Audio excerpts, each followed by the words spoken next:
After the terrifying night, the bright morning sun was a welcome sight. I fixed breakfast, and soon we were on our way. I tried to get the pups to follow me so as to lighten the load. They would for a way, and then sitting down on their rears, they would cry and whimper. Back in the sack they would go, with their heads sticking out of the holes and their long ears flopping. I moved on. About midday, that's not a good idea. I thought that I would try that just to get a little bit of exercise, but that's just not going to work, unfortunately. So, yep, you have to do things the same way that you always do them. So, back in the sack they would go, with their heads sticking out of the holes and their long ears flopping. I moved on. About midday, I entered country I knew. I wasn't far from home. I dropped down out of the mountains into the bottoms far above the place I had crossed the river on my way to town. Staying on the left of the river, I followed its course past several campgrounds, but didn't stop until I came to the one where I had found the magazine. Here I took the pups out of the sack and sat down in the warm sand. As the afternoon wore on, I sat there deep in thought. I was trying to think what I was going to tell my mother and father. I couldn't think of nothing. Finally, I decided I would just tell them the truth, and with the help of the new overalls, cloth, and candy, I would weather the storm. My pups were having a big time playing. With their little front paws locked around each other, they were growling, rolling, and chewing on one another. They looked so cute, I laughed out loud. While I was watching their romping, the thought came, I haven't named them. I went over the list of names.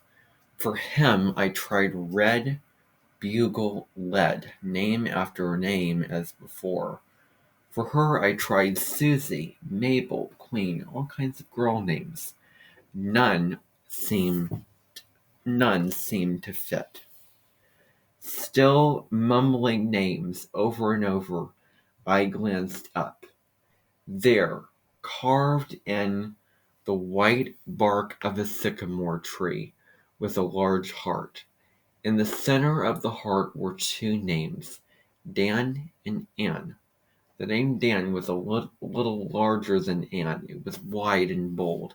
The scar stood out more. The name Ann was small, neat, and even. I stared, unbelieving, for there were my names. They were perfect. I walked over and picked up my pups. Looking at him, I said, "Your name is Dan. I'll call you Old Dan." Looking at her, I said, "Your name is Little Girl. Your name, little girl, is Ann. I'll call you Little Ann." It was then I realized it was all too perfect. Here in this fisherman's camp, I had found the magazine in the ad. I looked over at the old sycamore log. There I had asked God to help me get two hen pups. There were the pups rolling and playing in the warm sand. I thought of the old KC baking powder can and the fishermen, how freely they had given their nickels and dimes. I looked up again to the names carved in the tree. Yes, it was all there like a large puzzle. Piece by piece, each fit perfectly until the puzzle was complete. It could not have happened without the help of an unseen power. I stayed at the campground until dark. I knew I had to go home, but I put it off as long as I could. The crying of the pups telling me they were hungry made up my mind for me. I knew the time had come for me to face my mother and father. I sacked up my dogs and waded the river. As I came out of the bottoms, I could see the lamplight glow from the windows of our home. One of the small yellow squares darkened for an instant. Someone had walked across the floor. I wondered who it was. I heard Daisy, our milk cow, moo. I was thinking so hard of what I would say, it startled me for a second. Reaching the gate to our house, I stopped. I had never thought our home very pretty, but that night it looked different. It looked clean and neat and peaceful, nestled there in the foothills of the Ozarks. Yes, on that night I was proud of our home. My bare feet made no noise as I crossed the porch. With my free hand I reached and pulled the lever that worked the latch. Slowly the door swung inward. I couldn't hear my father or sisters. They were too far to the right of me, but my mother was directly in front of the door, sitting in her old cane bottom rocker, knitting. She looked up. I saw all the worry and grief leave her eyes. Her head bowed down. The knitting in her hands came up to cover her face. I stepped inside the room. I wanted to run to her and comfort her and tell her how sorry I was for all the worry and grief I caused her. The booming voice of my father shook me from my trance. He said, "Well, what have you got there?" Laughing, he got up from his chair and came over to me. He reached and took the sack from my shoulder. "When we started looking for you," he said, "I went to the store and your grandpa told me all about it. It wasn't too hard to figure out what you had done, but you should have told us."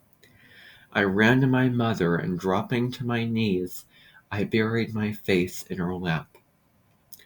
As Mama patted my head, I heard her say in a quavering voice, "Oh, why didn't you tell us? Why?" I couldn't answer.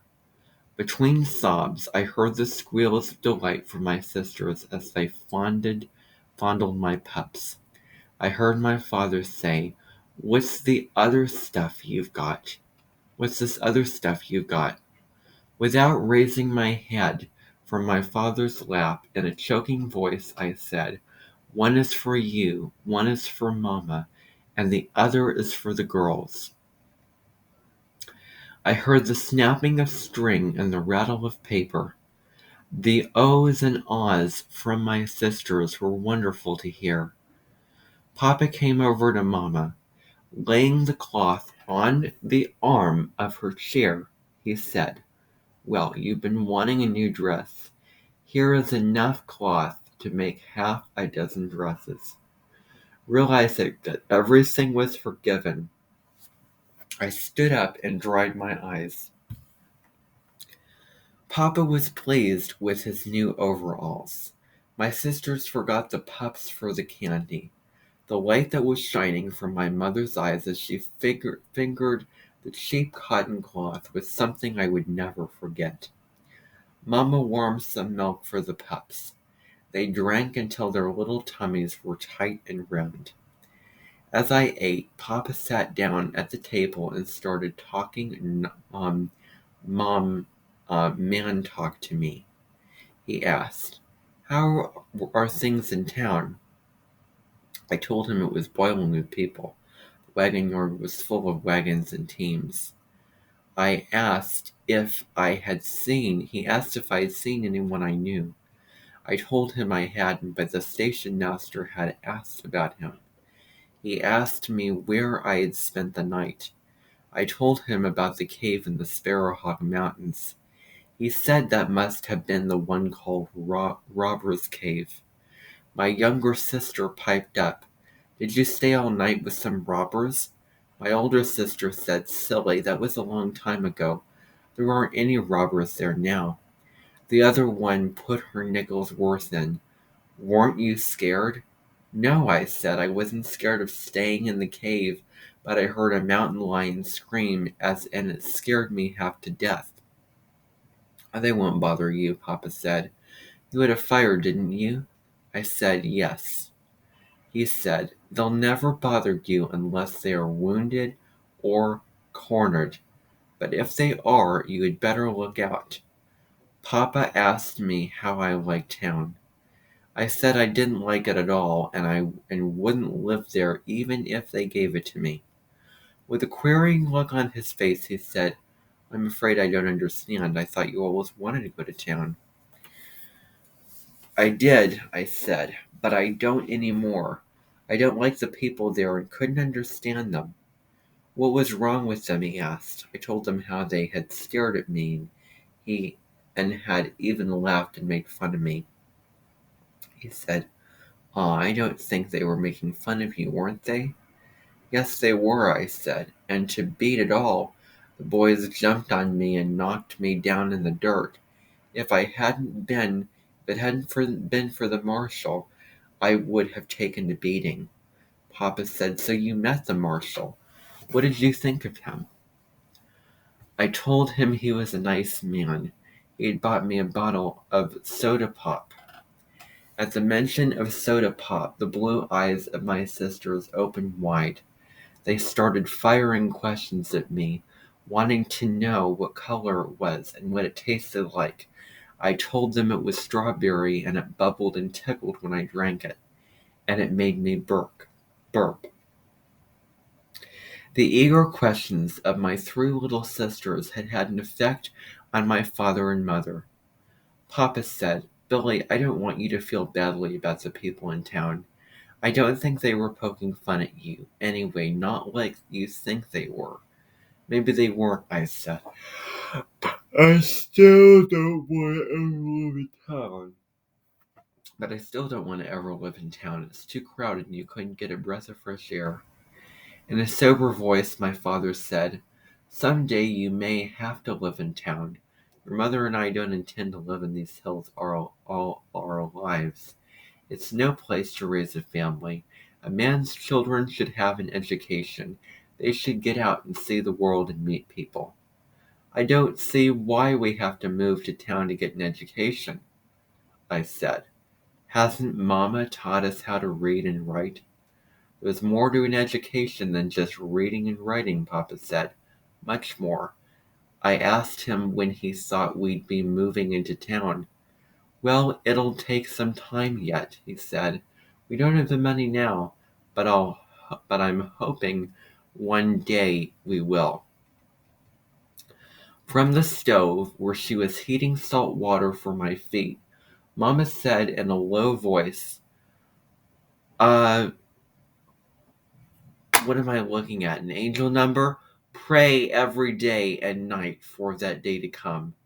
I don't want you children to grow up without an education, not even knowing what a bottle of soda pop is, or even seeing the inside of a schoolhouse. I don't think I could stand that. I'll just keep praying, and someday the good Lord may answer my prayer. I told my mother I had seen the schoolhouse in town. Again I had to answer 1,000 questions for my sisters. I told them it was made of red brick and was bigger than Grandpa's stove, a lot bigger. There must have been at least 1,000 kids going to school there. I told all about the teeter-totters, the swings made out of the log chains, the funny-looking pipe that ran up the side of the building, and how I had climbed up it and slid out like the other kids. I didn't tell them how I came out. I think that was a fire escape, Papa said. Fire escape, I said. It looked like a slide to me. Did you notice where it made that bend up at the top, he asked. I nodded my head. Well, inside the school there's a door, he said. If the school gets on fire, they open the door. The children jump high the pipe and slide out to safety. Boy, that's a keen way of getting out of a fire, I said. Well, it's getting late, Papa said. We'll talk about this some other time. We'd better get to bed as we have a lot of work to do tomorrow. My pups were put in the corn crib for the night. I covered them with shucks and kissed them good night. The next day was a busy one for me. With the hampering help of my sisters, I made the little doghouse. Papa cut the ends off the check lines and gave them to me for collars. With painstaking care, deep in the tough leather, he scratched the name Old Dan on one and Little Ann on the other. With a nail and a rock, 2 holes were punched in each end of the straps.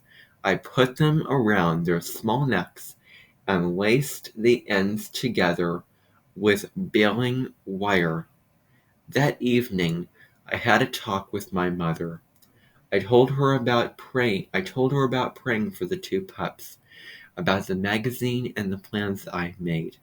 I told her how hard I had tried to find names for them and how strange it was finding them carved in the bark of a sycamore tree. With a smile on her face, she asked, "Do you believe God heard your prayers and helped you?" "Yes, Mama," I said. "I know He did, and I'll always be thankful."